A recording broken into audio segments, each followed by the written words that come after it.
Hello friends, this is BS Kumar. ఈరోజు పార్లమెంటులో లోక్సభలో ప్రవేశపెట్టిన వక్ఫ్ బిల్ మీద అధికార ప్రతిపక్షాలు ఎందుకు ఒకరినొకరు దుమ్మెత్తి పోసుకుంటున్నాయి? అసలు ఈ వక్ఫ్ బిల్ అంటే ఏమిటి? దీనివల్ల ముస్లింలకు ఏమైనా ప్రమాదం ఉందా అనే అంశం గురించి మనం ఈ వీడియోలో క్లుప్తంగా తెలుసుకుందాం. అసలు వక్ఫ్ అనగా ఇస్లాం ప్రకారం మతపరమైన అంకితం లేదా ఎండోమెంట్ అని అర్థం అన్నమాట. సాధారణంగా అల్లా మీద ప్రేమతో ఇస్లాంను అనుసరించే వ్యక్తులు వారికి సంబంధించిన ఆస్తులని అంకితం చేయడాన్నే వక్ఫ్ అంటారు. ఎగ్జాంపుల్, అవి భూములు కానీ, భవనాలు కానీ, నగలు కానీ, నగదు కానీ, ఇట్లా ఏవైతే వారికి సంబంధించిన మూవబుల్ ఇమ్మూవబుల్ ప్రాపర్టీస్ని అంకితం చేయడాన్ని వక్ఫ్ అంటారు అనమాట. అసలు ఈ వక్ఫ్ అనేది ఈ మధ్య ఏమైనా కొత్తగా వచ్చిందా, లేదా పూర్వం నుంచే ఉన్నదా అని గత చరిత్రలో తొంగి చూస్తే క్రీస్తు శకం 7 నుంచి 9 శతాబ్దంలో, అనగా ఇస్లాం యొక్క స్వర్ణయుగం అంటారు ఆ ఎరానే, అప్పటి నుంచే ఈ వక్ఫ్ అనేది ఉందన్నమాట. దీన్ని అనుసరించే బ్రిటిష్ వాళ్ళు ట్రస్టీ యాక్ట్స్ కూడా చేశారు ఈ వక్ఫ్ని చూస్తూనే. అయితే ఇది వక్ఫ్ అనేది ఇలాగా వక్ఫ్ బోర్డుకి చెందిన, ఎప్పుడైతే ఇస్లాంను అనుసరించే వాళ్ళు ఈ ఆస్తుల్ని వక్ఫ్కి అంకితం చేస్తారో, దీని మీద నుంచి వచ్చే ఆదాయాన్ని కూడా వక్ఫ్ అనేది తీసుకునేదన్నమాట. దీన్ని అమ్మడానికి లేదు. దీన్ని ఏం చేసేవారంటే, దీని మీద వచ్చే ఆదాయాన్ని ముస్లింలోని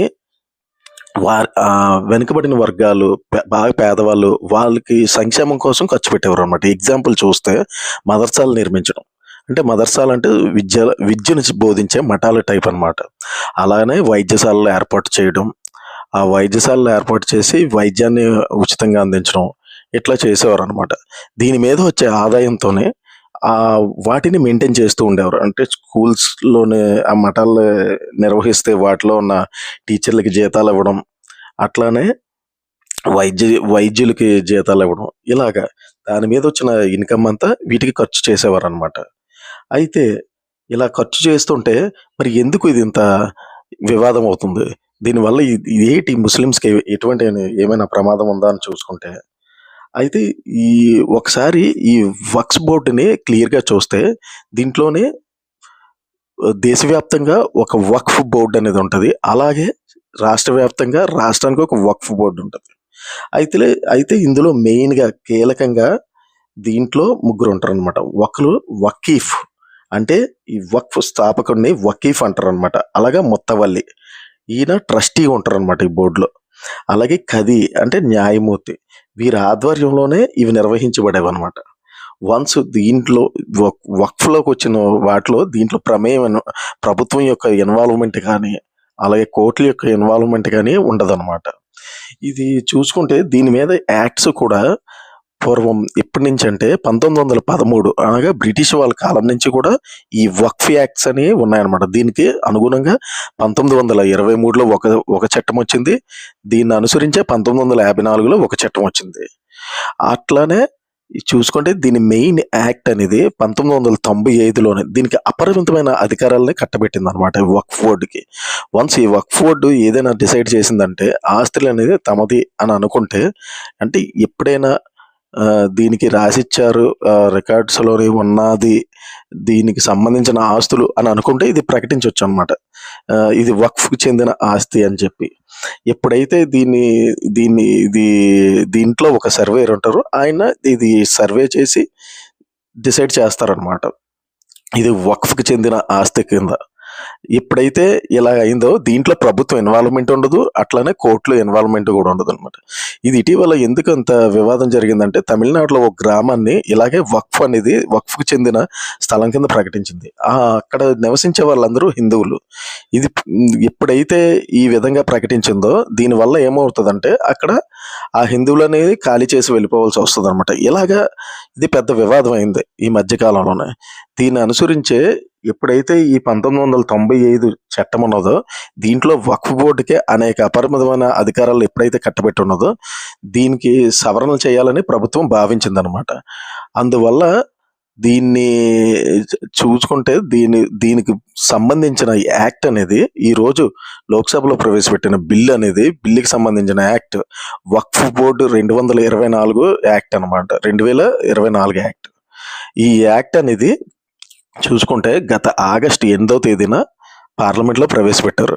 ఎప్పుడైతే అధికార ప్రతిపక్షాలు దీని మీద దుమ్మెత్తి పోసుకున్నాయో ఈ బిల్లుని నిపుణుల కమిటీకి, పార్లమెంట్ కమిటీలో ఒక కమిటీ అయిన నిపుణుల కమిటీకి పంపించారనమాట ఈ బిల్లుని స్మూట్నీ చేయడానికి. అనంతరం స్మూట్నీ చేసి వచ్చిన తర్వాత ఈరోజు లోక్సభలోనే అనగా ఏప్రిల్ 2వ తేదీన లోక్సభలో ప్రవేశపెట్టి లోక్సభలో ఆమోదం పొందింది. ఈ బిల్లుకు 282 మంది సభ్యులు అనుకూలంగా, 234 మంది వ్యతిరేకంగా ఓటు వేశారనమాట. అట్లానే ఈ బిల్లు రాష్ట్రాల ప్రమేయం ఏమైనా ఉందా అంటే ఉంది.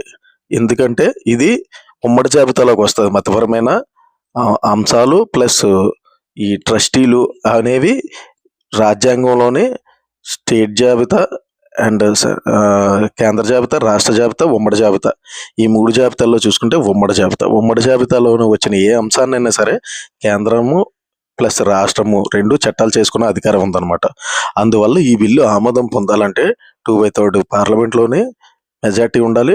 అట్లానే సగానికి పైగా రాష్ట్రాలు ఆమోదం పొందాలన్నమాట. అందువల్ల దీంట్లో స్టేట్స్ యొక్క ఇన్వాల్వ్మెంట్ ఉంది. అలాగే కొన్ని రాష్ట్రాలు వ్యతిరేకిస్తున్నాయి కూడా. ఇట్లా జరుగుతుండగా అసలు దీనికి సంబంధించిన ఆస్తులు చూసుకుంటే దాదాపుగా 8.7 లక్షలు ఆస్తులు దీని మీద రిజిస్టర్ అయ్యి ఉన్నాయన్నమాట. వక్ఫ్కి చెందినవి. ఇవి చూసుకుంటే ఈ ల్యాండ్ ఓనర్షిప్ చూసుకుంటే దేశంలో అత్యధిక ల్యాండ్ ఓనర్షిప్ కలిగి ఉన్నది ఇండియన్ రైల్వేస్. దాని అనంతరం చూసుకుంటే ఇండియన్ ఆర్మీ. దాని తర్వాత 3rd ప్లేస్ వక్ఫ్ బోర్డు అనమాట. ఇలాగా ఇంత లార్జ్ స్కేల్లోని ఆస్తులు అనేవి దీని పేరు మీద ఉన్నాయన్నమాట. దీని మీద అలాగనే 2006లోని ముస్లింల యొక్క స్థితిగతులపై ఒక కమిటీ వేశారు. అదే సచార్ కమిటీ. ఆ సచార్ కమిటీ ఏం చెప్పిందంటే ఈ వక్ఫ్ చెందిన ఆస్తుల విలువ 1.2 లక్షల కోట్లని ఆనాడు పేర్కొంది. దాన్ని చూసుకుంటే ఈరోజు దాని మార్కెట్ విలువ ప్రకారం చూసుకుంటే ఈరోజు కొన్ని లక్షల కోట్లు ఉంటుంది అనమాట. దీని మీద వచ్చిన ఆదాయం ఏమైనా ఉందో అంటే సంవత్సరానికి 200 కోట్లు మాత్రమే వస్తుందని ఒక అంచనా, ఇంత లార్జ్ స్కేల్లో ఉన్న ల్యాండ్ ఓనర్షిప్కి.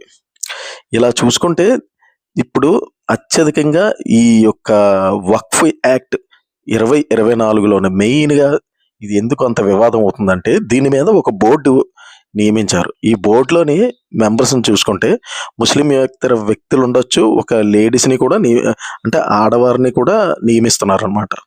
ఇది ముస్లింలు తీవ్ర వ్యతిరేకిస్తున్నారు. ఇందులో ముస్లింయేతర వ్యక్తులకి నియమించడం ఎందుకు దీనివల్ల అంటే మా మత విశ్వాసాలని మీరు భంగం కలిగిస్తున్నారు, ఇది మాకు వ్యతిరేకంగా ఉందని చెప్పేసి అని ఇస్లాంని అనుసరించే ముస్లిం వ్యక్తులు దీన్ని తీవ్రంగా వ్యతిరేకిస్తున్నారు. అలాగే కొన్ని రాష్ట్రాలు కూడా తీవ్రంగా వ్యతిరేకిస్తున్నాయి అన్నమాట. దీంట్లో చూసుకుంటే ఇందులో ఇంకో వివాదమైన అంశం ఏంటంటే దీన్ని ఫైనల్ చేసేవారు ఇంతకుముందు సర్వేయర్ అని, దీనికి ఒక సర్వేయర్ ఆఫీసర్ ఉండేవారు. ఆయన సర్వే చేసి దీన్ని వక్ఫ్ భూమి కింద డిక్లేర్ చేస్తే ఇప్పుడు దీనికి సంబంధించిన అధికారాలని జిల్లా కలెక్టర్కి అప్పచెప్పారు అనమాట. ఈయన ఫైనల్ చేస్తారు ఇదంతా అయిన తర్వాత.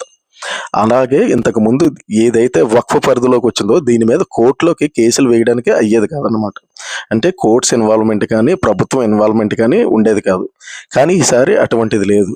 దీని మీద ఏమైనా అభ్యంతరాలు ఉంటే మనం కోర్టుకి వెళ్ళొచ్చు. అలాగనే అపీల్స్ కూడా చేసుకోవచ్చు. ఏదైనా ప్రాబ్లం ఉంటే మళ్ళీ రెక్టిఫై చేసుకోవచ్చు అనమాట. ఇలాగా దాదాపుగా 40 వరకు ఈ బిల్లులో సవరణలు చేశారనమాట. ఎప్పుడైతే ఈ బిల్లు అమల్లోకి వస్తుందో వక్ఫ్ యాక్ట్ 1995 అనేది రద్దు అయిపోతుంది అనమాట. ఇలా మనం చూసుకుంటే పాలిటీ పాయింట్ ఆఫ్ వ్యూలో చూస్తే దీన్ని ఆర్టికల్ 26 అనేది రిప్రజెంటేషన్ చేస్తూ ఉంటుంది అనమాట. ఆర్టికల్ 26 ఏం చెప్తుందంటే మతపర వ్యవహారాల్లోనే నిర్వహణలోనే స్వేచ్ఛ ఉందని చెప్తుంది. దీంట్లోనే 4 క్లాజెస్ ఉంటాయి. ABCD అనే క్లాజెస్ ఉంటాయి. ఇవి ఏమి వివరిస్తుందంటే మతం ధార్మిక ప్రయోజనాల కోసం సంస్థలు స్థాపించుకున్నట, నిర్వహించుకున్నట, అట్లానే మత విషయాల్లో స్వీయ వ్యవహారాలని నిర్వహించుకునే హక్కు, అలానే స్థిర ఆస్తులు సంపాదన ఆధీన హక్కు మరియు చట్టాలను అనుసరించి ఆస్తి నిర్వహణ హక్కు. ఇలాగా ఆర్టికల్ 26 అనేది తెలియజేస్తుందనమాట. మరి ఫండమెంటల్ రైట్‌లోని ఆర్టికల్ 26 ఇట్లా చెప్తుంది కదా! మరి ప్రభుత్వం ఎందుకు ఇన్వాల్వ్ చేసుకుంటుందంటే, ఎప్పుడైనా సరే ఫండమెంటల్ రైట్స్ అనేయి వైలేట్ జరుగుతున్నప్పుడు దాని మీద సహేతుకమైన ఆంక్షలు విధించే అధికారం అనేది ప్రభుత్వానికి ఉందనమాట. అలా దాన్ని బేస్ చేసుకొని ఈరోజు ఈ 2024 వక్ఫ్ యాక్ట్ అనేది తీసుకొనొచ్చిందనమాట. ఇది ఫ్రెండ్స్. టాపిక్ నచ్చితే లైక్ అండ్ సబ్స్క్రైబ్ చేయండి. Okay friends.